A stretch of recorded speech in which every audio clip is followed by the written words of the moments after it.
All right, this is where we left off, correct?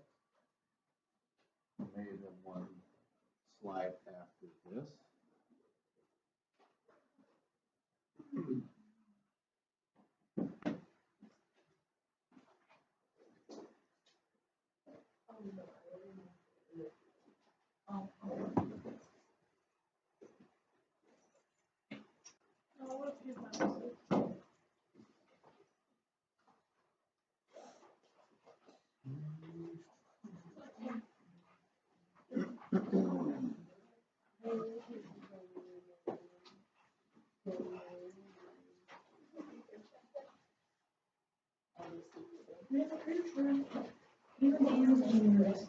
No, don't touch it.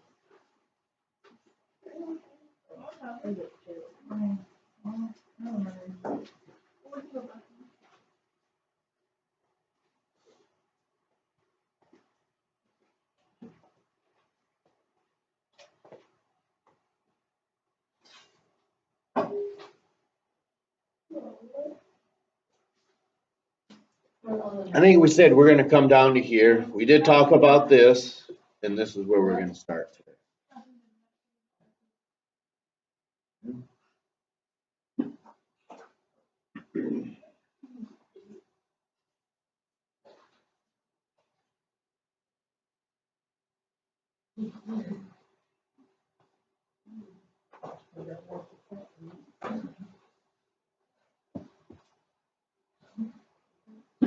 So when we look at cells that provide support, it's not a type of scaffolding that you would think. Just the idea that if we were to maybe take this tape measure, eventually, you can shoot that out a certain amount, but eventually, I think usually you can get up to about 6 feet. There's 71, didn't quite get to 72, okay? But the idea is with this framework, you have cells that provide support. That's different than that of insulation, okay? Because with insulation, we are talking about what's going around these cells, okay? And in that case, we said when that starts to degrade, that outer structure on an axon, it leads to people who may have the disorder of ALS or that of Parkinson's disease or something to that effect, to where their hands maybe start shaking.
So if we're talking about nausea, maybe, that's one of the things we had discussed last chapter, these gastric pits that are controlled by two hormones, your gastrin and cholestyramine, then, and which would control the amount of acid that's secreted in within your stomach. Those are, of course, located inside. You have hairs on your arms. That would be, example, it's outside the body. Okay. That could deal with temperature changes. That could be an example. Or you would have on the skin on your feet and on your hands. And why is it that those structures are so sensitive? Well, because there's lots of nerve endings there. Why?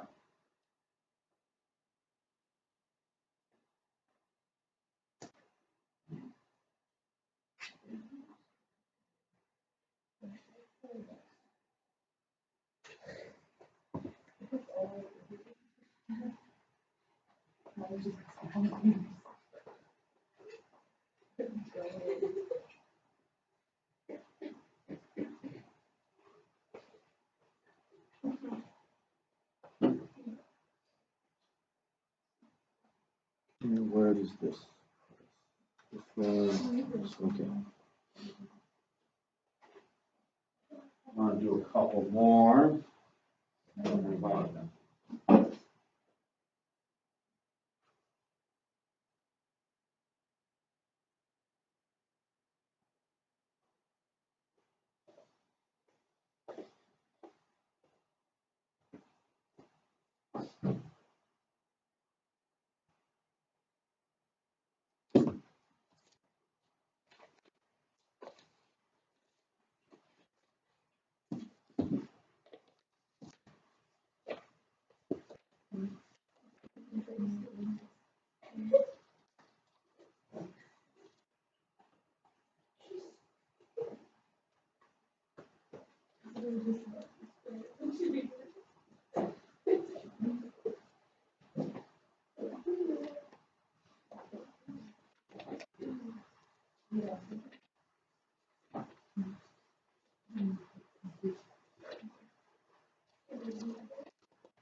Mr. McKinney, are you allowed to drive in Pennsylvania right now? I will not be driving you anytime soon.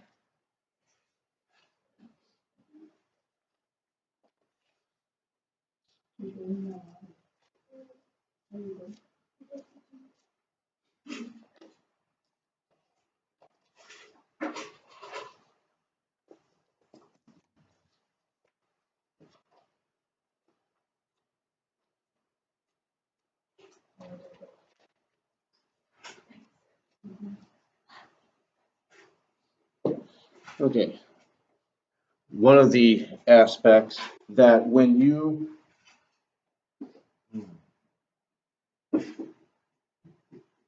okay, we could say the whole state as far as volleyball is concerned. Okay, how many classes are there? Well, there's 3. Football, there's what, 7.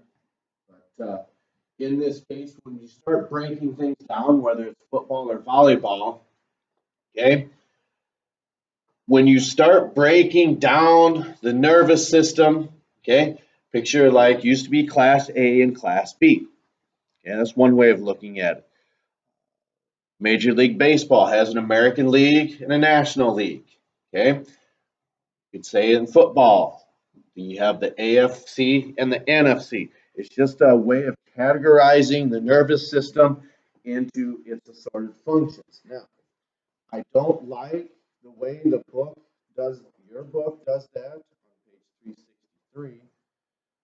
It's got the same content, but we will be giving you a chart that looks like this instead. Okay?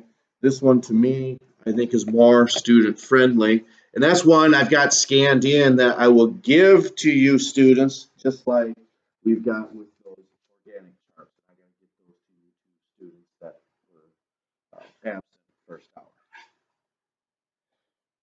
We'll discuss this a little more tomorrow. Okay? So as you're looking at that, your somatic nervous system and your autonomic nervous system. Okay? tough question would be is why is there two? Why does there have to be two?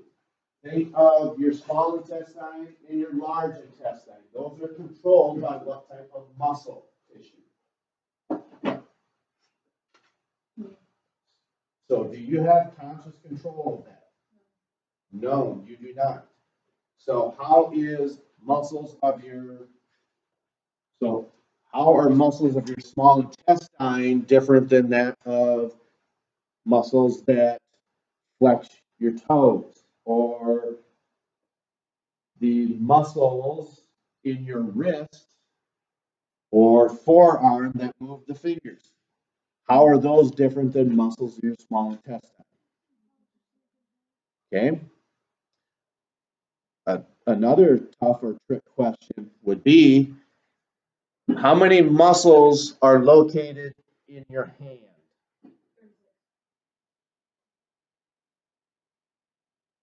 Too high. Too high. Too high. Too high. Too high. Too high. None. There are no muscles in your fingers. And if you're scratching your head and thinking, how's that possible? Think of it like a piano. Don't the keys in a piano go across certain wires that moves a hammer that strikes something? I don't know. That's to me what makes sense. Grab your forearm, and one of the things that you do is as you flex your hand, you can see, you can feel those muscles contracting. Okay? Flexion, extension, flexion, extension. You can even see that connective tissue in your wrist here. There are no muscles in your fingers. It's all connective tissue that controls them. Okay? That's one of the unique parts of the human body that provides movement without any muscles, because they're way back here in your forearm. Okay? So that's why when we look at these, your nervous system controls those differently.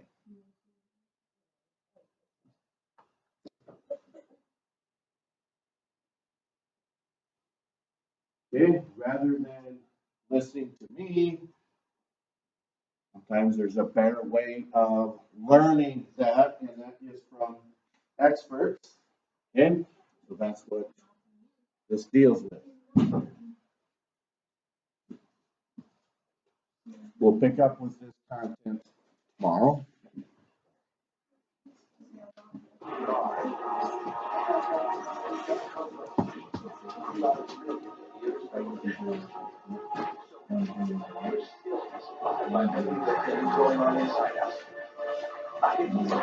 But what we can now explore maybe as never before. Sensations keep us alive, letting us hear and touch our world. They begin beneath our skin. More than 1 million tiny sensors feed us raw data. 45 miles of neurofibers let us respond at incredible speed. Our sensations warn us of danger. When we're attacked, they're our first line of defense. They let us perform extraordinary feats. Sensations will even save our lives when we're pushed to the limits.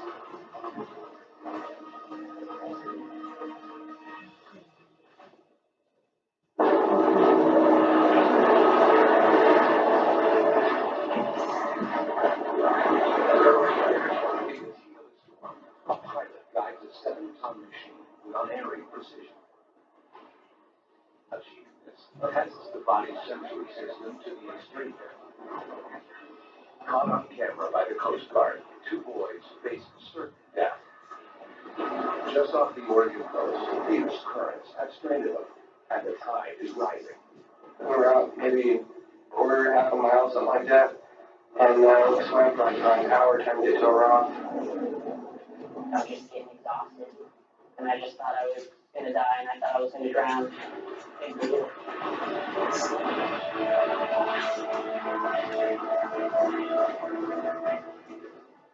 Their only hope is a helicopter. $9 million worth of high technology.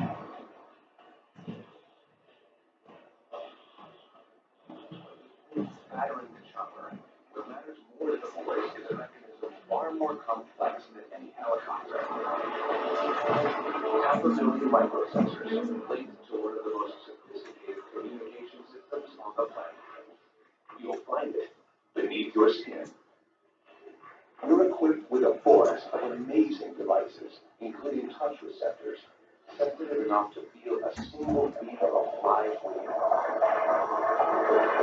Pilot Matt Cambridge leaves all his sensors on full alert to save the boys. Hundreds of copies of Rock's radio center. It's they're record. Very on record. Each square inch of Matt's hands holds 600 touch sensors. Some, near the surface, report the lightest of contacts. Others lie deeper and measure harder sustained pressure. Through a web of nerves, they fire signals to Matt's brain. In fractions of a second, the brain signals motor nerves, triggering precise movement of his hand on the controls. 4,000 nerves direct each hand as he holds the chopper steady above the rocks.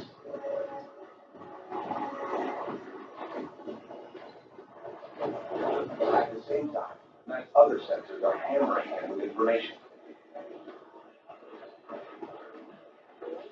He must read data from a dozen instruments and watch the horizon. He must listen to the crew who can see what's going on below. Amid all this, Matt's sensory system must calculate and balance altitude, speed, and position. That means outperforming any computer on Earth.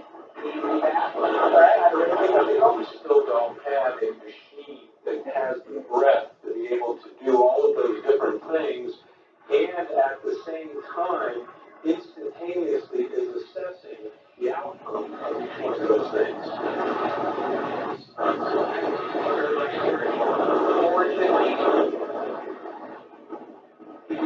The speed of signals in Matt's nerves is crucial to his actions.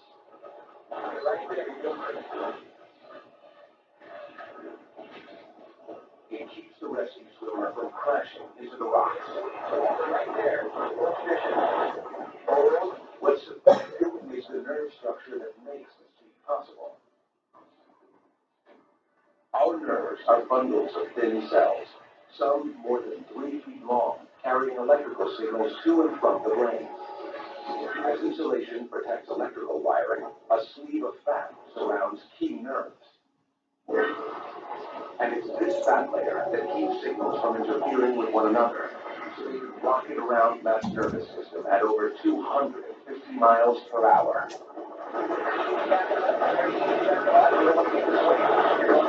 With the rescue swimmer dangling close to the rocks, this is the trickiest part of the operation.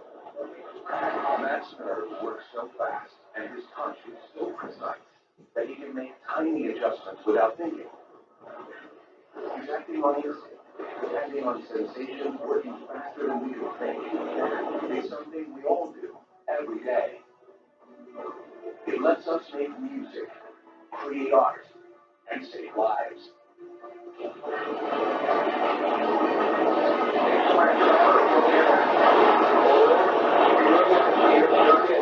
They risked their life to save mine, and they all got out of there safe.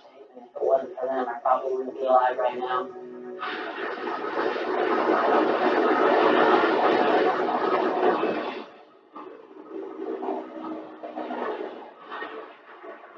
This forest of touch sensors allows us to respond instantly to whatever's happening around us. But they're not evenly distributed beneath our skin. Our hands have 100 times as many sensors per square inch as the back of our legs. They're placed where we need them most. If size went by sensitivity to touch, our bodies would look something like this. Tongue and lips twice as big. The same with hands, fingers, or feet. Other senses have different patterns. Sensors for heat are most dense in our fingertips, nose, and strangely, our elbows. They play a critical role.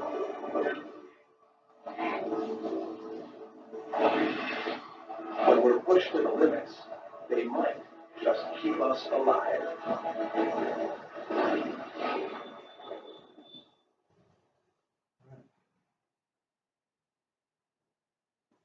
Continue with this tomorrow.